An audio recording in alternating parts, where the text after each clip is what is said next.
Hey guys, this is Page from Beebom.com, and Motorola recently launched a number of new TVs in India, but the most high end of the lot has to be this, the Motorola Revou 55-inch 4K TV. Now this is a TV that looks very premium, very high end, but what exactly makes this a premium 4K TV? I mean, the three most important factors when it comes to a TV becoming a high-end TV are the picture quality, the sound experience, and the smart features. So how does the new Motorola TV do on all those fronts? Well, I'm going to tell you all about it, so let's get started. So first up, the picture quality. Now this is the display that you get, and this is quite a feature-packed display. So this is a 55-inch 4K UHD LED display, and a lot of you guys have been asking us about other details like panel type, contrast ratio, etc. So here goes. The panel type here is 10-bit ADS, the max brightness is set to be 350 nits, the contrast ratio is 3000:1 static, and the TV supports 178 degrees wide viewing angles. Now apart from these numbers and specs, the display here has almost all of the features, the tech and display standards you can think of. There's support for Dolby Vision and HDR10, and I like that I can choose between the different Dolby Vision modes, which I haven't really seen in other 4K TVs in this segment. So as you can see, I can choose between bright, dark, and vivid, and it shows me the impact in real time, so you can choose the one depending on what you're watching. It's nice. Another cool thing is the AutoTune X Plus tech, which automatically adjusts things like contrast, brightness, and hue levels based on what's being played on the screen. As for the color gamut, it has 91% NTSC, so you get the wide color gamut. There's also support for smart dimming, which handles the contrast dynamically to make sure that the dark scenes in movies and shows are actually dark and not grey. So yeah, the display here is packed with a lot of stuff, but it's not all about that. I like the display quality as well. I mean, first of all, it's bright enough that I had no problems viewing it in my living room, which gets a lot of natural light. Second, when it comes to colors, I found them to be a bit oversaturated by default, but I played around with the settings and it was fine. Overall, so far, I think the colors look great on this display and the viewing angles are no problem either. And 4K, HDR and Dolby Vision content looks good on the screen, so that's pretty good. As for all the tech, I did find the smart dimming feature work very well with the dark scenes when I was watching The Haunting of Bly Manor on Netflix. So yeah, that seems good. So I personally think that the Motorola TV is pretty sorted on the display front. I think apart from the display quality, which is very good by the way, I like the fact that it has support for high-end display standards, which is very good for a premium TV. Now moving on to the second big factor, the sound. So you've already seen this soundbar, and that means the sound experience should be pretty good. When it comes to specs, there's a 4-unit config here with 2 high-bass speakers with 2 high-octave tweeters, making up for an output of 50 watts. Yeah, that sounds awesome, and the speakers sound, well, awesome too.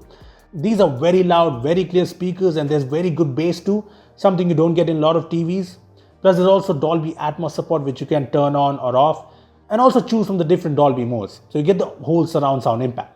There's also DTS Surround Studio support, and I like the control on offer.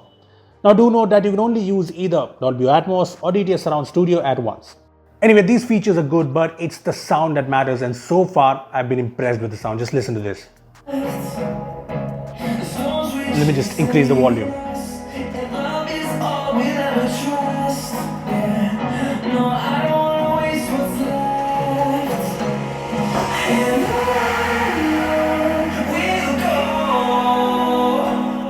So thanks to the built-in soundbar, the sound experience is actually pretty good. So next up, let's talk about the smart features and the overall experience. So this TV comes with Android TV 10, which is more optimized while including all of the features we know like Google Assistant and Chromecast built in. See, this is the first TV I have used with the Android TV 10 update, and well, the UI does feel smoother and more responsive thanks to Android TV 10's memory optimizations and other performance improvements. I also noticed that the TV boots up faster. So here's the TV booting up, and yeah, it takes a bit of time, but it's definitely faster than the other TVs I've used. Now it's not just booting up, it also wakes up faster, see? So Android TV 10 is all about performance upgrades, and I did notice that coming from the TV I use at home.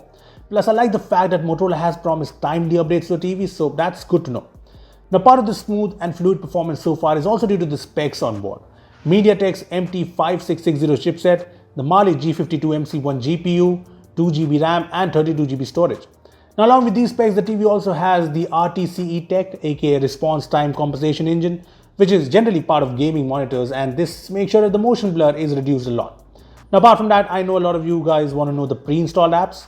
So there's Netflix, a live TV app, a media center app for your local files, YouTube, play movies, play music, Play Store, Play games, an e-manual app, an app to play audio via Bluetooth, and apps like iCasting TV, Lean Key Keyboard, and this browser. Now, if you're wondering about other OTT apps like Prime Video, don't worry. I had installed it via the Play Store and it works as you'd expect it to. So yeah, this is a very stock Android TV experience, which is good, but yeah, a special Motorola app maybe with features like multitasking, gesture control would have definitely made it nicer. Anyway, also part of the whole Android TV experience is this remote. So you get this kind of massive remote with the TV with a lot of buttons, like a lot. Now, along with the usual TV remote buttons, you also get dedicated keys for Netflix, Play Store, YouTube, Z5 and Google Assistant, so that's good. And the buttons are tactile too, and you get the remote batteries in the box, so that's nice too. So all that is great, but there's one more thing that makes the Revou TV a premium 4K TV, the design. See, this looks like a high-end TV all along, like I said at the start, especially with the very unique and cool looking metal stand, the soundbar built into the TV, and the fact that the screen is almost bezel-less. I also like the razor thin panel thanks to the OD 18mm design that Motorola is using here. And as for the ports, you get the AV in port, the antenna in, a couple of USB-A ports, one USB 2.0 and one USB 1.0, 3 HDMI ports, a digital audio out and a LAN port. Apart from that, when it comes to the connectivity options, there's 2.4 GHz and 5 GHz Wi-Fi supported along with Bluetooth 5.0, so that's pretty sorted.